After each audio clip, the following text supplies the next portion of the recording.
ভোলায় কোস্টগার্ডের যৌথ অভিযানে উদ্ধার হওয়া প্রায় ৫ কোটি টাকা মূল্যের ইয়াবা ও গাঁজা ধ্বংস করা হয়েছে। এমন তথ্য জানিয়ে বড় মাদক বিরোধী অভিযানের সফলতা তুলে ধরেছে কর্তৃপক্ষ। রবিবার সকালে কোস্টগার্ড দক্ষিণ জোনের পরিত্যক্ত স্থানে এসব মাদক জ্বালিয়ে ধ্বংস করা হয়, যেখানে উপস্থিত ছিলেন নির্বাহী ম্যাজিস্ট্রেট, র্যাব ও মাদকদ্রব্য নিয়ন্ত্রণ অধিদপ্তরের কর্মকর্তারা। কোস্টগার্ড জানায়, গোপন সংবাদের ভিত্তিতে গত ২৬শে ফেব্রুয়ারি কুয়াকাটা সমুদ্র সৈকত সংলগ্ন ঝাউবনে চালানো অভিযানে জালের ভেতর লুকানো ১ লাখ পিস ইয়াবা উদ্ধার এবং ১৬ জন ইয়াবা পাচারকারীকে আটক করা হয়। এরপর কলাপাড়া থানায় মামলা দিয়ে তাদের হস্তান্তর করা হয় এবং প্রক্রিয়া শেষে আদালতের নির্দেশে ৯৯,৯৮০ পিস ইয়াবা ও ২ কেজি গাঁজা ধ্বংস করা হয়। কোস্টগার্ডের মিডিয়া কর্মকর্তা লেফটেন্যান্ট কমান্ডার হারুনুর রশিদ জানান, আইন শৃঙ্খলা রক্ষায় ২৪ ঘন্টা টহল অব্যাহত রয়েছে এবং ভবিষ্যতেও মাদক বিরোধী অভিযান চলবে।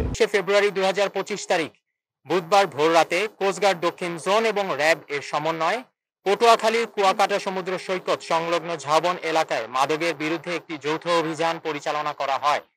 অভিযানে উক্ত এলাকায় অভিনব কায়দায় ফিশিং ট্রলারে সমুদ্রপথে পাচারকালে জালের মধ্যে লুকায়িত অবস্থায় ১ লক্ষ পিস ইয়াবা সহ ১৬ জন ইয়াবা পাচারকারীকে আটক করা হয়।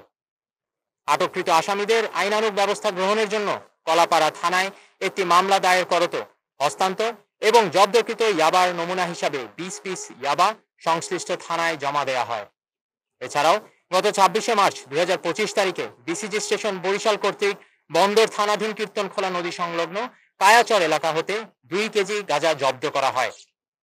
পরবর্তীতে চিফ জুডিশিয়াল ম্যাজিস্ট্রেট পটুয়াখালী স্মারক নং ৩৫২ তারিখ ২৪ মে ২০২৫ এবং বিজ্ঞ মেট্রোপলিটন ম্যাজিস্ট্রেট বরিশাল এর স্মারক নং ১৬০৩/১ তারিখ ২১ মে ২০২৫ মোতাবেক কোস্টগার্ড দক্ষিণ জোন মালখানায় রক্ষিত ৫,৬০,০০০ টাকা মূল্যের ৯৯,৯৮০ পিস ইয়াবা এবং ২ কেজি গাঁজা ধ্বংসের নির্দেশনা প্রদান করেন।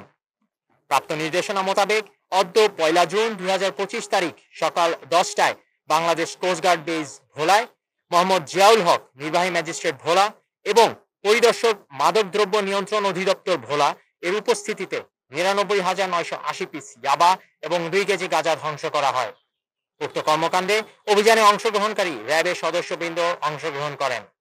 দেশের আইন শৃঙ্খলা পরিস্থিতি স্থিতিশীল রাখতে বাংলাদেশ কোস্টগার্ড ২৪ ঘন্টা টহল জারি রেখেছে, যার মাধ্যমে কোস্টগার্ডের আওতাধীন উপকূলীয় এবং নদী তীরবর্তী অঞ্চলের আইন শৃঙ্খলা পরিস্থিতি অনেকাংশে উন্নত হয়েছে। কোস্টগার্ড ভবিষ্যতে এই ধরনের অভিযান অব্যাহত রাখবে।